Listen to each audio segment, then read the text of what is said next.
Dear friends, welcome to our channel बाजारू दास master your emotions Hindi. Master your emotions की transformative power की खोज करें। अपने इमोशंस को कंट्रोल करने और समझने के लिए प्रैक्टिकल स्ट्रैटेजीज का पता लगाएं। गुस्सा, फियर, दुख और आनंद से ज्ञान के साथ चलना सीखें। अपनी इमोशनल हेल्थ को सुधारें और अपनी असली पोटेंशियल को खोलें। समरी में खुद को डुबाने और इमोशनल एनरिचमेंट की जर्नी पर निकलें।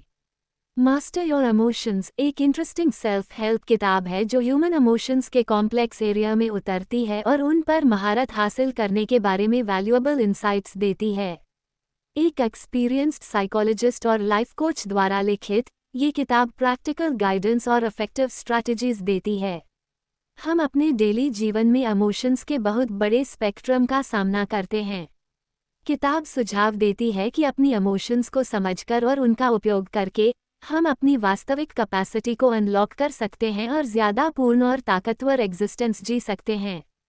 परिचय। मास्टर योर इमोशंस किताब जिसे थिबो म्यूरिस ने लिखा है के बारे में जानेंगे। इस किताब से आप अपने इमोशंस पर कंट्रोल करने के बारे में जानेंगे, जिससे आप अपनी ज़िंदगी में पॉजिटिविटी से अपने मनचाहे और बेहतर रिजल्ट्स हासिल कर सकते हैं। फिर चाहे आप अपने नेगेटिव इमोशंस को दूर करना चाहते हैं या स्ट्रेस से डील करना चाहते हैं, तो ये किताब आपकी हर तरह के नेगेटिव इमोशंस से निपटने में मदद करेगी। किताब में बताया गया है कि हमारे इमोशंस कैसे काम करते हैं और उन्हें इफेक्टिव ढंग से काम कराने के लिए स्पेसिफिक टेक्निक्स को कैसे अप्लाई करें। आप सीखेंगे कि नेगेटिव इमोशंस से कैसे निपटा जाए ताकि आप एक खुशहाल और ज़्यादा अच्छी ज़िंदगी जी सकें। इस किताब में आप सीखेंगे अपने दिमाग रिप्रोग्राम करने का एक आसान फॉर्मूला ताकि आप ज़्यादा पॉजिटिव इमोशंस को महसूस कर सकें। नेगेटिव इमोशंस से डील करने के लिए आसान स्ट्रैटेजीज। अपनी ज़िंदगी पर बेहतर कंट्रोल पाने के लिए अपनी कहानी को कैसे बदलें। अपने इंडिविजुअल डेवलपमेंट को बढ़ावा देने के लिए अपनी इमोशंस का इस्तेमाल कैसे करें।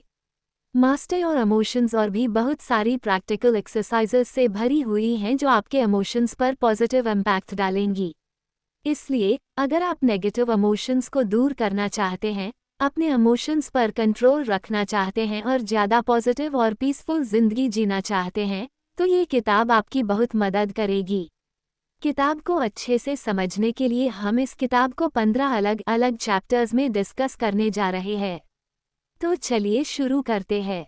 चैप्टर 1, आपका सर्वाइवल मैकेनिज्म आपकी इमोशंस को कैसे अफेक्ट करता है। हमारी जिंदगी में दिमाग का बहुत ही इम्पोर्टेंट रोल होता है। हमारा दिमाग जिंदा रहने में हमारी मदद करता है, लेकिन हमारे पूर्वजों को जिंदा रहने के लिए काफ़ी प्रॉब्लम्स का सामना करना पड़ा था, जिसकी वजह से हमारे दिमाग ने खतरे का पता लगाने के लिए काम करना शुरू कर दिया है। दिमाग ज़्यादातर नेगेटिव चीज़ों पर भरोसा करता है कि कुछ बुरा हो सकता है। ये सब रिजेक्शन के डर से होता है, लोग ठुकराए जाने के डर से अक्सर कुछ अच्छा शुरू ही नहीं करते हैं। इसी तरह की थिंकिंग की वजह से वो नेगेटिविटी की तरफ बढ़ते हैं। इससे डील करने के लिए आपको हर चीज़ के पॉजिटिव साइड को भी देखना होगा ताकि आप बेमतलब की चिंता और नेगेटिव सोच से बच सके। हमारे दिमाग का पहला काम हमें सिक्योर करना है, लेकिन आपको खुश और सुरक्षित रहने के लिए अपने इमोशंस पर कंट्रोल करना होगा। दूसरा काम डोपामिन रिलीज करना है। डोपामिन एक न्यूरोट्रांसमीटर है जो आपके दिमाग के स्पेसिफिक एरियाज में फैलकर आपको खुशी दिलाता है। ये जुआ खेलते, लव मेकिंग करते या अच्छा खाना खाते और एक्सरसाइज करते समय होता है। आजकल इन चीज़ों को लोगों ने लत बना लिया है, जिससे वो सिर्फ नेगेटिविटी की तरफ बढ़ रहे हैं। लेकिन सच में खुश रहने और नेगेटिव चीज़ों को दूर करने के लिए आपको अपने इमोशंस को काबू करके अपनी लत से छुटकारा पाना होगा। 1. अपनी उन चीज़ों को लिख ले जो आपको कुछ समय की खुशी देती हैं, लेकिन लॉन्ग टर्म में नुकसानदायक होती हैं, जैसे पॉर्न, सिगरेट, अल्कोहल आदि। 2. अब उन्हें दूर करने के लिए जरूरी एक्शंस ले। अब तक आप समझ गए होंगे कि किस तरह आपका सर्वाइवल मैकेनिज्म आपकी इमोशंस पर नेगेटिव इफेक्ट डालता है और आपको ज़्यादा खुश होने से रोकता है। आइए अब हम ईगो के बारे में जानते हैं कि यह कैसे आपके इमोशंस को इन्फ्लुएंस करती है। चैप्टर 2, ईगो क्या है। ईगो अपने आप को प्राइड महसूस करवाने की फीलिंग है। आप हमेशा अपना ईगो खुद ही बनाते हैं और ईगो न तो अच्छा है और न ही बुरा, ये सिर्फ सेल्फ अवेयरनेस की कमी का नतीजा होता है। जैसे जैसे आप अवेयर होते जाते हैं, ईगो दूर हो जाता है। आपका ईगो चाहता है कि आप कोई महान काम करें और बदले में कुछ अच्छा हासिल करें, ताकि आप अपनी पहचान बना सके। इसका फायदा कई कंपनीज भी उठाती हैं, क्योंकि उन्हें पता होता है कि लोग सिर्फ प्रोडक्ट को खरीदने की बजाय उनसे जुड़ा हुआ इमोशन खरीदते हैं। मतलब वो शांत रहते हुए अपने स्टेटस को बढ़ाना चाहते हैं, इसलिए वो इमोशन से रिलेट करके अपने एडवर्टाइजमेंट करते हैं। किसी की ज़रूरत का एहसास करना भी ईगो की वजह से होता है। मतलब जब आपको पता चल जाता है कि आपको किसी की ज़रूरत नहीं है, तो आप उनकी कंपनी का मज़ा लेते हैं और उनसे कुछ लेने की उम्मीद करने की बजाय उन्हें वैसे ही देखते हैं जैसे कि वो हैं। आपके ज़्यादातर इमोशंस आपकी ज़िंदगी और आपके दुनिया को देखने के तरीके पर बेस्ड होते हैं। जैसे जैसे आप अपनी सिचुएशन को एक ज़्यादा मजबूत सिचुएशन के साथ बदलते हैं, उसी समय चीज़ों, लोगों या विचारों के तरफ अपने लगाव को छोड़ते हुए आप ज़्यादा पॉजिटिव इमोशंस को महसूस कर सकेंगे। ईगो कभी सैटिस्फाइड नहीं होती है, ये हमेशा ज़्यादा चाहती है। ज़्यादा फेम, ज़्यादा रिस्पेक्ट, ज़्यादा पहचान, जिससे आप कभी भी इमोशनली स्ट्रॉन्ग नहीं बन पाते हैं। अपनी ईगो को खत्म करके इमोशनली स्ट्रॉन्ग बनने के लिए आपको अपने डाउट्स के जवाब देने के लिए समय निकालना होगा, क्योंकि जब आप अपने सभी डाउट्स को क्लियर कर देंगे तो आप सैटिस्फाइड हो जाएंगे और इमोशनली शांत रह पाएंगे। चैप्टर 3, भावनाओं की प्रकृति। हमारे इमोशंस हर पल बदलते रहते हैं, कभी आप खुश होंगे और कभी दुखी। लेकिन आप अपने इमोशंस को कंट्रोल कर सकते हो। अगर आप हर समय खुश रहने की उम्मीद करते हैं तो आप फेलियर के लिए खुद को तैयार कर रहे हैं, क्योंकि ऐसी उम्मीद करके जब आप खुश नहीं हो पाते तो खुद को दोष देते हैं। जबकि सच्चाई यह है कि हमारे इमोशंस बदलते रहते हैं, इसलिए आप कभी खुश रहेंगे तो कभी थोड़ा उदास, ये होना नेचुरल है। ऑथर बताते हैं कि आपके नेगेटिव इमोशंस खराब या बेकार नहीं होते हैं, बल्कि हेल्पफुल हो सकते हैं, क्योंकि कभी कभी ऊंचाई पर पहुंचने से पहले आपको नीचे देखने की ज़रूरत होती है। यहाँ तक कि दुनिया के सबसे मजबूत लोग भी कभी कभी उदास हो जाते हैं। इलोन मस्क ने कभी नहीं सोचा था कि वो मेंटली टूट जाएंगे, लेकिन ऐसा हुआ और वो उससे बाहर भी निकले। ठीक इसी तरह नेगेटिव इमोशंस अक्सर एक ऑब्जेक्टिव को पूरा करने में हमारी मदद करते हैं। अगर आप देख सकें और समझ सकें तो वे आपको अपने बारे में कुछ पॉजिटिव सीखने में मदद करते हैं। आपके इमोशंस आपको कमज़ोर नहीं करते, बल्कि ये आपको मुसीबतों से लड़ने में मदद करते हैं।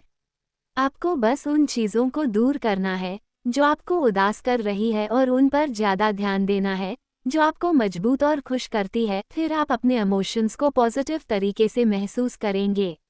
इसलिए जब आप नेगेटिव इमोशंस को महसूस करें तो उस पर ध्यान दें।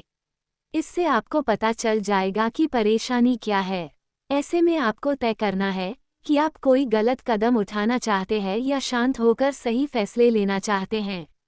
इस तरह अपने इमोशंस को कंट्रोल करके आप हर दिक्कत का सामना कर सकते हैं और उसके पॉजिटिव इमोशंस को महसूस कर सकते हैं। ये सब कुछ हमारे इमोशंस को इन्फ्लुएंस करने वाले कंपोनेंट्स के कारण होता है, जिसे हम अगले चैप्टर में जानेंगे। चैप्टर 4, आपके मूड पर नींद का प्रभाव। हमारे इमोशंस मजबूत होते हैं और यह हमारे जीवन को कई तरह से इन्फ्लुएंस करते हैं। आप कैसा महसूस करते हैं, क्या करते हैं, दूसरों के साथ कैसे बिहेव करते हैं, ये सब आपकी इमोशंस पर डिपेंड करता है। और बहुत से इमोशंस को आप खुद पैदा करते हैं, जिनमें नींद की कमी नेगेटिव इमोशंस की वजह है। नींद की कमी मूड को काफ़ी हद तक अफेक्ट करती है, जिसमें आप गुस्सा, उदास, चिड़चिड़ेपन की नेगेटिव इमोशंस को महसूस करते हैं। नींद की कमी से मरने का खतरा भी बढ़ जाता है। रिसर्च में पाया गया है कि रात में 6 घंटे से कम सोने वाले लोगों में 7 से 9 घंटे के बीच सोने वाले लोगों की तुलना में 13% मरने का खतरा ज़्यादा होता है। अगर आप भी सिर्फ 6 घंटे से कम सोते हैं तो जल्द से जल्द इन तरीकों का इस्तेमाल कर अपनी नींद में सुधार करें। अपने सोने के कमरे को गहरे रंग से पेंट करें। क्योंकि कई रिसर्च से पता चलता है, कमरा जितने गहरे रंग का हो, नींद उतनी ही अच्छी आती है। आप पर्दों का भी इस्तेमाल कर सकते हो। लेट नाइट में इलेक्ट्रॉनिक टूल्स के इस्तेमाल से बचें, जैसे स्मार्टफोन, टैबलेट, टीवी आदि। स्लीप फाउंडेशन ऑर्गेनाइजेशन के अकॉर्डिंग हमारे छोटे इलेक्ट्रॉनिक टूल्स भी दिमाग के बैलेंस को बिगाड़ने और ज़्यादा देर तक जागने को बढ़ावा देते हैं। अपने दिमाग को आराम दे, सोते समय किसी काम के बारे में न सोचे। बिस्तर पर जाने से 2 घंटे पहले से बहुत ज़्यादा पानी न पिए। चैप्टर 5 अपनी इमोशंस को प्रभावित करने के लिए अपने शरीर का उपयोग करें। जैसा कि एमी कडी कहती है, हमारा शरीर हमारे दिमाग को बदल देता है, हमारा दिमाग हमारे बिहेवियर को और हमारा बिहेवियर हमारे रिजल्ट्स को बदल देता है। इसी तरह अपनी बॉडी लैंग्वेज और अपने शरीर के पोस्चर को बदलकर आप अपने महसूस करने के तरीके को बदल सकते हैं। जब आप कॉन्फिडेंट या खुश होते हैं, तो आप अपने शरीर को ज़्यादा रिस्पेक्ट देते हैं, जिससे खुशी और कॉन्फिडेंस दोनों बढ़ते हैं। अपने एक एक्सपेरिमेंट में एमी कडी ने बताया कि जिन पार्टिसिपेंट्स ने सिर्फ 2 मिनट के लिए एक हाई पावर पोस्चर को अपनाया, उनमें कॉन्फिडेंट और पावरफुल लोगों के लक्षण नजर आए। उन्होंने हार्मोनल चेंजेस पर ध्यान दिया। 2 मिनट्स तक हाई पावर पोज अपनाने के बाद टेस्टोस्टेरोन की 25% बढ़ोतरी हुई, कोर्टिसोल में 10% की कमी हुई और 2 मिनट्स तक लो पावर पोज अपनाने के बाद टेस्टोस्टेरोन 10% की कमी, कोर्टिसोल में 15% की बढ़ोतरी हुई। इससे ये साफ पता चलता है कि आप सिर्फ अपने पोस्चर या अपने चेहरे के एक्सप्रेशन को बदलकर अपने महसूस करने के तरीके को बदल सकते हैं। खुद से नेगेटिव बोलने के बजाय खुद से कहे, मैं खुश हूँ, मैं अपने सपने पूरा कर सकता हूँ। इसी तरह पॉजिटिव होकर सच में आप खुश भी हो सकते हैं। साथ ही अगर आप रोज़ाना वर्कआउट करते हैं, तो आपके शरीर के साथ आपका मूड भी अच्छा होता है। इसलिए हर रोज़ कम से कम 10 मिनट्स से लेकर 30 मिनट्स तक वर्कआउट जरूर करें। चैप्टर 6 अपनी इमोशंस को प्रभावित करने के लिए अपने विचारों का उपयोग करना। जैसा कि राल्फ वॉल्डो एमर्सन कहते हैं, आप वही बन जाते हैं जो आप रात दिन सोचते रहते हैं। इसलिए वही सोचें जो आप सच करना चाहते हैं। इसके लिए मेडिटेशन का इस्तेमाल करें। पूरी तरह से रोज़ाना मेडिटेशन करने से आप अपने इमोशंस को इन्फ्लुएंस कर सकेंगे। ग्रैटिट्यूड, एक्साइटमेंट या खुशी जैसे पॉजिटिव इमोशंस के साथ जीने के लिए विजुअलाइजेशन करें। इससे आप अपने दिमाग को ज़्यादा पॉजिटिव इमोशंस का एक्सपीरियंस करने के लिए तैयार कर पाएंगे, ताकि यह ऑटोमेटिकली आपकी मनचाही चीज़ों और फीलिंग्स को आपकी तरफ अट्रैक्ट करे। चैप्टर 7 अपनी इमोशंस को प्रभावित करने के लिए अपने शब्दों का उपयोग करना। आपके शब्दों का आपकी सोच और बिहेवियर पर उतना ही इफेक्ट पड़ता है जितना आपकी फीलिंग्स का आपकी जिंदगी पर, क्योंकि आपके विचार, शब्द और बिहेवियर आपस में जुड़े होते हैं और एक दूसरे को इन्फ्लुएंस करते हैं। जब आप अनसर्टेनिटी के साथ कोई काम करते हैं, तो आपके अंदर सेल्फ कॉन्फिडेंस की कमी होती है, और इसके ऑपोजिट जब आप पक्के इरादे से कुछ करते हैं, तो कॉन्फिडेंस और ध्यान बढ़ जाता है, जिससे रिजल्ट्स में फ़र्क दिखाई देता है। इसलिए अपने सेल्फ कॉन्फिडेंस को बढ़ाने के लिए खुद पर भरोसा करें और पक्के इरादे से फैसले लें। अपने कॉन्फिडेंस को बढ़ाने के लिए खुद पर डाउट करने वाले शब्दों को उन शब्दों के साथ बदल दें जिन्हें बोलने से आप कॉन्फिडेंट महसूस करते हैं। इसके लिए इन शब्दों को ज़्यादा से ज़्यादा अवॉइड करने की कोशिश करें। हो सकता है, शायद हो सकता है, अगर सब कुछ ठीक हो जाता है। इसके बजाय इन शब्दों का इस्तेमाल करें। मैं करूँगा, मैं कर सकता हूँ, बिल्कुल, बेशक, ज़रूर। इसी तरह पॉजिटिव शब्दों का इस्तेमाल कर अपने इमोशंस को इन्फ्लुएंस्ड करें। चैप्टर 8 आपकी सांसें आपकी इमोशंस को कैसे प्रभावित करती हैं। आप खाना खाए बिना 2 दिन तक रह सकते हैं, लेकिन सांस लिए बिना आप कुछ मिनट्स तक भी जिंदा नहीं रह सकते। लेकिन बहुत से लोग ये भी नहीं जानते कि ठीक से सांस कैसे ली जाए, इसलिए वो नेगेटिव इमोशंस में फंस जाते हैं। सही तरीके से सांस लेने से आपको अलग अलग तरीकों से फ़ायदा होता है। सांस को धीमा करने से चिंता को कम करने में मदद मिलती है। Breath walk, breathing your way to a revitalised body में गुरुचरण सिंह खालसा और योगी भजन ने धीमी सांस लेने से कई फायदों को बताया है। हर मिनट में 8 बार सांस की साइकिल स्ट्रेस से राहत और जागरूकता को बढ़ाती है। हर मिनट में 4 सांस की साइकिल जागरूकता के तेज इमोशंस को बढ़ाती है। हर मिनट में 1 सांस की साइकिल से दिमाग से चिंता और डर शांत हो जाता है। सांस लेने के फायदों के बारे में प्रैक्टिकली समझने और अपना मूड बदलने के लिए सांस लेने के इन तरीकों को इम्प्लीमेंट करें। इसी तरह आप अपनी इमोशंस को कंट्रोल कर सकेंगे। अब आपने इमोशंस को इन्फ्लुएंस्ड करने वाले तरीकों को जान लिया। जब आप अपने इमोशंस को इन्फ्लुएंस्ड करना सीख जाते हैं तो इमोशंस को कंट्रोल करना भी आसान होता है। अब हम जानेंगे कि अपनी इमोशंस को कैसे बदला जाए। चैप्टर 9 मास्टर योर इमोशंस से अपनी इमोशंस को कैसे बदलें। इमोशंस को बदलने के लिए आपको जानना होगा कि इमोशंस कैसे बनते हैं। जितना ज़्यादा आप अपने मन से दुखी होंगे, उतना ही ज़्यादा आप असल में दुखी महसूस करते हैं। आप जितना ज़्यादा सच्चाई को एक्सेप्ट करते हैं, उतना ही ज़्यादा आप दर्द कम महसूस करते हैं। बहुत कम लोग जानते हैं कि हमारे इमोशंस कैसे बनते हैं। इमोशंस 2 तरह के होते हैं। पहले वो जिन्हें आप बिना मतलब के इमेजिनेशन से बनाते हैं। दूसरे इमोशंस वो है जो आप सोचकर और पहचान कर अपने मन में पैदा करते हैं। मतलब एक ही विचार के बार बार आने से वो मजबूत इमोशंस बन जाते हैं और जब भी आप किसी चीज़ के बारे में कम सोचने लगते हैं तो आपके इमोशंस कमज़ोर होने लगते हैं। इसी तरह आपके इमोशंस बनते और बदलते रहते हैं। याद रहे, लोग आपको आपके इमोशंस से ही पहचानते हैं क्योंकि आप इन्हीं के जरिए बिहेव करते हैं। इसलिए पॉजिटिव सोचें, पॉजिटिव इमोशंस बनाएं और आप लोगों के सामने अच्छा बिहेव कर पाएंगे। ऐसा करने के लिए कुछ ज़रूरी बातों का ध्यान रखें। अतीत की नेगेटिव इमोशंस पर ध्यान न दें, बल्कि पॉजिटिव इंसिडेंट्स को याद करें। आज मैं आपको खुशी और पॉजिटिविटी में सपोर्ट करने वाली फीलिंग्स को अपनाएं। चैप्टर 10 अपनी फीलिंग्स को जाने दो। एक बात तो तय है कि आपके विचार और इमोशंस आपका भविष्य तय करेंगे। क्योंकि हम वही बनते हैं जो हम सोचते हैं, इसलिए आपको अपने विचारों को ध्यान से चुनना है। इससे आप अच्छे विचारों के साथ अपने दिमाग को पॉजिटिव महसूस करने में सक्सेसफुल हो सकेंगे। सबकी जिंदगी में छोटी बड़ी यादें होती है, इसलिए अभी उस याद को सोचें जिससे आपको खुशी मिल रही है और जब भी आपको बुरा महसूस हो तब उस अच्छी याद को सोचकर अपनी बुरी इमोशंस को दूर करें। अपने नेगेटिव इमोशंस को दूर करने के लिए इन ज़रूरी स्टेप्स को आजमाएं। एक इमोशन पर ध्यान दें जिस पर आप काम करना चाहते हैं ताकि आप बेहतर महसूस कर सकें। यह एक बड़ा इमोशन हो ऐसा ज़रूरी नहीं है।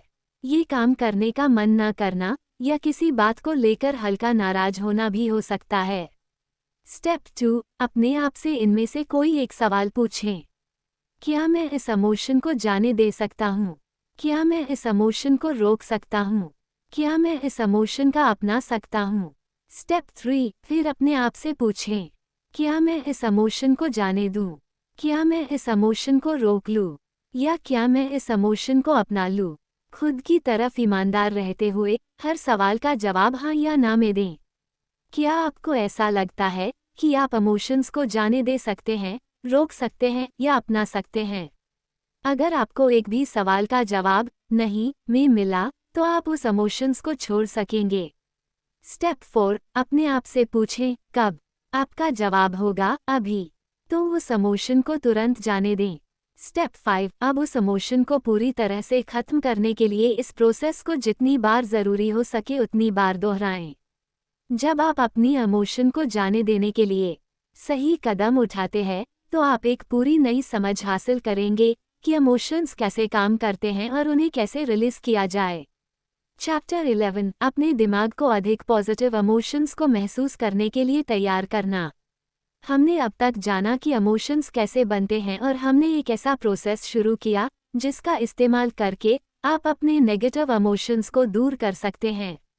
अब हम जानेंगे कि अपनी ज़िंदगी में पॉजिटिव इमोशंस को ज़्यादा तेज़ी से महसूस करने के लिए हमें अपने दिमाग को कैसे ऑर्गेनाइज करना होगा। हमारे पास इमेजिनेशन की पावर है जिससे हम अपने विचारों का इस्तेमाल चीज़ों को देखने और महसूस करने के लिए कर सकते हैं। मतलब आप जिन चीज़ों की कल्पना करते हैं उसे सच भी कर सकते हैं। इसलिए अपनी जिंदगी में उन चीज़ों की कल्पना करें जो आप पाना चाहते हैं, फिर महसूस करें कि उन चीज़ों का साथ होना आपके लिए कितना अच्छा है। जब आप किसी चीज़ की कीमत जान लेते हैं तो उसे पाने के लिए ज़रूरी कदम उठाते हैं, इसलिए इसी तरह अच्छा सोचें और अच्छा अचीव करें। इसके साथ साथ इन एक्टिविटीज़ को करें। याद करें कि पिछली बार आपने कब नेगेटिव महसूस किया था, उससे रिलेटेड इमोशन जो कुछ दिनों से ज़्यादा समय तक आपके दिमाग में चले। अब सोचें कि आपने इसे दूर करने के लिए स्पेशली क्या किया। फिर अपने आप से पूछें, मैं अपने आप को कैसे बदल सकता था। मैंने इमोशंस को पॉजिटिवली इन्फ्लुएंस्ड करने के लिए कौन कौन से स्टेप्स लिए।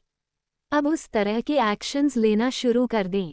चैप्टर 12 नेगेटिव इमोशंस से निपटने के लिए शॉर्ट टर्म और लॉन्ग टर्म सॉल्यूशंस। इस बात से फर्क नहीं पड़ता कि आपका आपके मन पर कितना कंट्रोल है, क्योंकि आप कभी ना कभी नेगेटिव इमोशंस को ज़रूर महसूस करेंगे। इससे निपटने के लिए ऑथर ने शॉर्ट और लॉन्ग टर्म सॉल्यूशंस बताए हैं। शॉर्ट टर्म सॉल्यूशंस, अपने इमोशनल स्टेट को बदलें। जब भी आप किसी नेगेटिव फीलिंग को महसूस करें तो उस पर ध्यान देने के बजाय खुद को डिस्ट्रैक्ट करें। आप किसी और चीज़ पर अपना ध्यान लगा सकते हैं, जैसे गाना सुनना, मूवी देखना, टहलना या चिल्लाना। अपने इमोशंस को बदलने के लिए हर ज़रूरी एक्शन ले। अपनी नेगेटिव इमोशंस को लेकर अवेयर रहे और उन्हें किसी अपने से शेयर करें। थोड़ा आराम करें और महसूस करें कि आप कुछ अच्छा करने जा रहे हैं। लॉन्ग टर्म सॉल्यूशंस, अपने इमोशंस को समझने की कोशिश करें कि आखिर वो आपके सामने क्यों आ रहे हैं। उन्हें ऑब्जर्व करें और मेडिटेशन का इस्तेमाल करके पॉजिटिव इमोशंस को महसूस करें। अपनी जगह बदले, जहां आप अच्छा महसूस करें वहां जाए। रोज़ाना मेडिटेशन करें, एक्सरसाइज करें, एफर्मेशंस दोहराएं, ग्रैटिट्यूड जर्नल बनाएं। अच्छा खाएं, 7-8 घंटे पूरी नींद ले और आराम करें। अगर आपको फिर भी परेशानी होती है तो डॉक्टर से सलाह लें, क्योंकि यह डिप्रेशन हो सकता है। चैप्टर 13 कैसे भावनाएं आपको सही दिशा में ले जा सकती हैं। हालांकि हमारे इमोशंस बदलते रहते हैं, पर इसका मतलब यह नहीं है कि यह आपकी जिंदगी में खास नहीं है। इमोशंस आपको अपनी जिंदगी को बदलने में बहुत ज़रूरी रोल प्ले करते हैं। अपनी पर्सनल ग्रोथ के लिए आपको अपने इमोशंस की मदद लेनी होगी, जिसमें सेल्फ अवेयरनेस आपकी मदद करेगा। सेल्फ अवेयरनेस के बिना आप अपनी ज़िंदगी को बदलने के लिए बहुत कुछ नहीं कर सकते, क्योंकि आप किसी प्रॉब्लम को तब तक नहीं बदल सकते जब तक आपको यह एहसास न हो कि वो मौजूद है। सेल्फ अवेयरनेस आपको अपने विचारों, इमोशंस और बिहेवियर को बिना किसी भेदभाव के देखने में मदद करती है। इसलिए आप जो भी काम करते हैं उसकी तरफ अवेयर रहे। जब आप अवेयर रहेंगे तो इमोशंस को समझना आसान होगा और आप सही इमोशंस को अपनाकर अच्छे फैसले ले सकेंगे, जिससे लोग आपके बारे में क्या सोचेंगे ये भी तय किया जा सकेगा। चैप्टर 14 लोग आपके बारे में क्या सोचते हैं, इसका ख्याल रखना। अगर आप अच्छा महसूस करना चाहते हैं तो खुद को दुनिया का सबसे ज़रूरी इंसान समझें और अपने लिए हर वो ज़रूरी चीज़ करें जिससे आप खुद को खुश रख सकते हैं। ज़्यादातर लोग अपने इमोशंस को कम आंकते हैं कि इमोशंस इतना ज़्यादा इफेक्टिव नहीं हो सकते हैं। वे असल में कभी नहीं महसूस करते हैं कि वे अपने इमोशंस का इस्तेमाल आगे बढ़ने के लिए कर सकते हैं। इसलिए शायद वो अपनी इस छुपी हुई ताकत का अपने फेवर में यूज़ ही नहीं कर पाते। इसलिए ऑथर सजेस्ट करते हैं कि इमोशंस के बारे में कुछ इस तरह सोचें कि आपके पास हर सिचुएशन को सॉल्व करने की ताकत है, जिससे आप बहुत ही आसानी से सब कुछ बदल सकते हो। ठीक इसी तरह जब आप आगे बढ़ना चाहते हैं, खुश रहना चाहते हैं, तो अपनी फीलिंग्स को वो बताएं जो आप चाहते हैं, ताकि वो उन चीज़ों, लोगों और सिचुएशंस को आपकी तरफ अट्रैक्ट कर सकें और आप उसे हासिल कर सकें।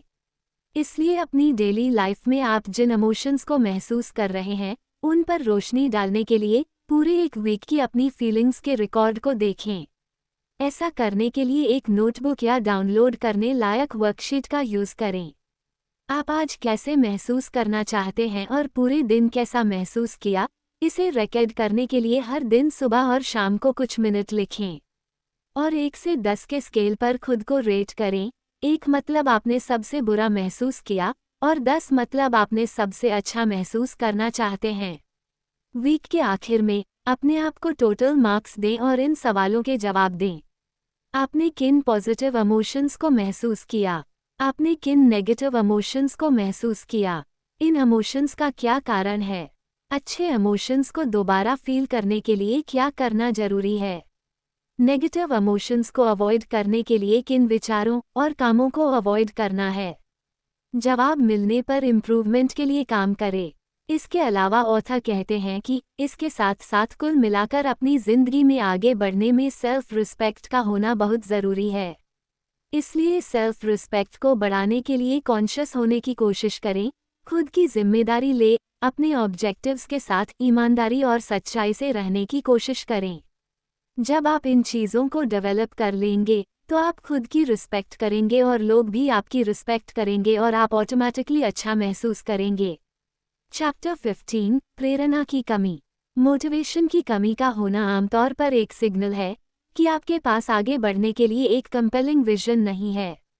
अगर आप लगातार आगे बढ़ना चाहते हैं तो आपको ज़्यादा मोटिवेट रहना होगा।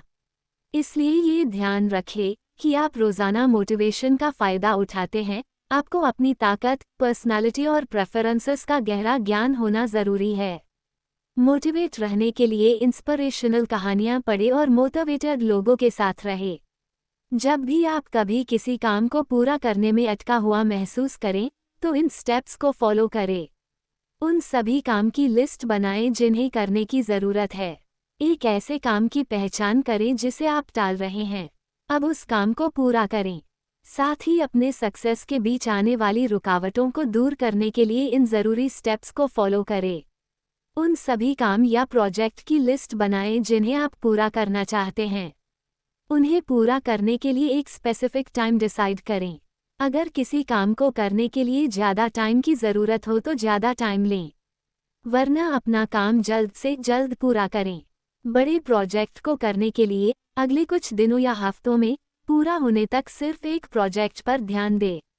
अपने कुछ प्रोजेक्ट को रीशेड्यूल करें या जो ज़रूरी न हो उन्हें छोड़ दें। इस तरह आप टाइम पर अपने काम को पूरा कर सकेंगे और अपनी ज़िंदगी में पूरे मोटिवेशन से आगे बढ़ सकेंगे। आप इस किताब के पूरे प्रोसेस के जरिए आसानी से अपने इमोशंस पर कंट्रोल कर सकते हैं और अपनी ज़िंदगी में आगे बढ़ सकते हैं। याद रहे, आपके इमोशंस बदलते हैं और आप वही बनेंगे जो सबसे ज़्यादा सोचते हैं। इसलिए बिना चिंता किए पॉजिटिव सोचें और अपनी ज़िंदगी में आगे बढ़ने के लिए तैयार हो जाए। निष्कर्ष, इस किताब से हमने अपने इमोशंस की ताकत के बारे में जाना। हमारे इमोशंस बदलते रहते हैं, इसलिए अपने इमोशंस को इन्फ्लुएंस करने वाले तरीकों का इस्तेमाल करके हम अपने इमोशंस को कंट्रोल कर सकते हैं। साथ ही अपने इमोशंस को बदलने के लिए हेल्दी रहे, पॉजिटिव रहे और खुद पर भरोसा रखें। याद रखें, आप वही बनेंगे जो सोचते हैं, इसलिए पॉजिटिव सोचें और अपने इमोशंस पर कंट्रोल के साथ आगे बढ़ें। इसी के साथ जब आप अपनी इमोशंस पर कंट्रोल करना सीख जाएंगे तो आप अपनी ज़िंदगी में सक्सेसफुल हो सकते हैं और वो सब हासिल कर सकते हैं जो आप चाहते हैं। हम उम्मीद करते हैं आपने किताब को अच्छे से समझ लिया होगा और अपनी ज़िंदगी में आगे बढ़ने के लिए आप अपने इमोशंस को कंट्रोल करने के तरीके का इस्तेमाल करेंगे। मास्टर योर इमोशंस किताब समीक्षा। मास्टर योर इमोशंस एक ट्रांसफॉर्मेशनल सेल्फ हेल्प किताब है जो रीडर्स को उनकी इमोशंस पर कंट्रोल करने की कैपेसिटी प्रदान करती है। ये प्रैक्टिकल एक्सरसाइजेज और दिलचस्प गाइडेंस के साथ इमोशनल इंटेलिजेंस के लिए एक गाइड प्रेजेंट करती है जो हेल्थियर रिलेशनशिप्स और पर्सनल डेवलपमेंट को नरिश करती है। यह एक ऐसी किताब है जो सैटिस्फैक्शन और एम्पावरमेंट की खोज में विचार करने वाले हर किसी के लिए कंपल्सरी है।